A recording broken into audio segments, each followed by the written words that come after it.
ശോഭനയാണ്. ഞാൻ കുളത്തറയിൽ നിന്നാണ് വരുന്നത്. എനിക്ക് 2000-ൽ ഒരു രക്തവാതം, അതായത് റുമാറ്റിക് ആർത്രൈറ്റിസ് എന്നൊരു അസുഖം ഉണ്ടായിരുന്നു. ആ അസുഖം ഞാൻ ഈ അലോപ്പതി ചികിത്സയിലും ഹോമിയോപ്പതിയിലും ആയുർവേദത്തിലും ഒരുപാട് പരീക്ഷിച്ചതാണ്. എങ്കിലും എൻ്റെ അസുഖത്തെപ്പറ്റി എനിക്കൊരു മാറ്റങ്ങളായിട്ടൊന്നും ഞാൻ കണ്ടില്ല. പിന്നീടാണ് ഞാൻ ഈ പ്രകൃതി ചികിത്സയെ പറ്റിയിട്ട് അറിയുന്നത്. അപ്പം മാറുമോ എന്ന് എനിക്ക് അറിയില്ലായിരുന്നെങ്കിലും ഇവിടെ വന്നു ഞാൻ ഒരു മാസം ഇവിടെ ട്രീറ്റ്മെൻറ്റ് നടത്തി. അതിൽ തന്നെ കുറേ മാറ്റങ്ങൾ എനിക്ക് അനുഭവപ്പെടുന്നുണ്ടായി.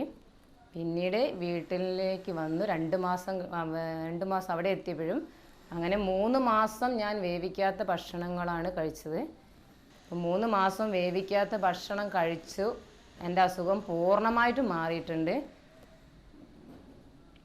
അപ്പം എൻ്റെ വീട്ടിലും അതേപോലെ തന്നെയാണ്. ഞാൻ ഭക്ഷണത്തെ പറ്റിയും എല്ലാ കാര്യത്തെപ്പറ്റിയും വീട്ടിലുള്ളവർക്കും എല്ലാവർക്കും അത് അറിയിക്കുകയും ചെയ്യുന്നുണ്ട്. ഇറച്ചി, മീൻ, പാല്, മുട്ട, ഫ്രിഡ്ജ് ഇങ്ങനത്തെ സാധനങ്ങളെല്ലാം ഞാൻ ഒഴിവാക്കിയിട്ട് 9 വർഷമായി. ഇതൊന്നും കഴിക്കാറുമില്ല, ഉപയോഗിക്കാറുമില്ല. കുട്ടികൾക്കും അതേ ഭക്ഷണ രീതി തന്നെയാണ് തുടർന്ന് പോകുന്നത്. ഇന്ന് വരെ അവർക്കും ഒരു പ്രശ്നങ്ങളും ഉണ്ടായിട്ടുണ്ട്. ചെറിയ ചെറിയ പ്രശ്നങ്ങൾ, തലവേദനയോ പനിയോ എന്തെങ്കിലും വന്നിട്ടുണ്ടെങ്കിൽ അത് ഞാൻ തന്നെ അത് മാറ്റിയെടുക്കാൻ ശ്രമിക്കലുണ്ട്, മാറാറുമുണ്ട്.